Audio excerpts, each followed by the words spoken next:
ડિંડોલીમાં જાહેરમાં યુવકની હત્યાને અંજામ. ₹2200ની લેતી દેતીમાં યુવકને ચપ્પુના ઘા ઝીંકવામાં આવ્યા. શુભમ વાઘ નામના યુવકની હત્યાને અંજામ અપાયો. પોતાના રૂપિયા પરત માંગવા શુભમને ભારે પડ્યા. ડિંડોલી પોલીસે હત્યાનો ગુનો દાખલ કરી તપાસ શરૂ કરી છે. સુરતના ડિંડોલીમાં માત્ર ₹2200 માટે એક યુવકની કરપીણ હત્યા કરી દેવાતા ચકચાર મચી.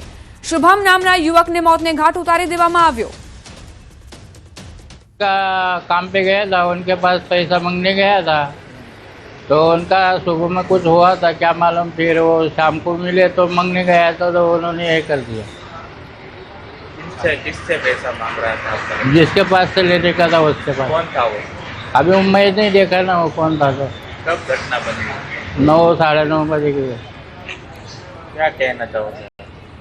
क्या मांगे आप पुलिस से? क्या करो? पुलिस से तो वो केस किया था,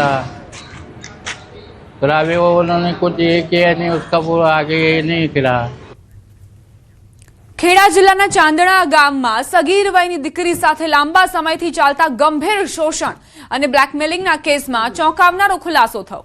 પોલીસ તપાસ મુજબ અલગ અલગ 9 આરોપીઓએ પૂર્વ આયોજનબદ્ધ રીતે સગીરાને ધમકી આપી અને તેની સાથે ગુનાહિત કૃત્યો આચર્યા. આ મામલે પોક્સો એક્ટ અને ભારતીય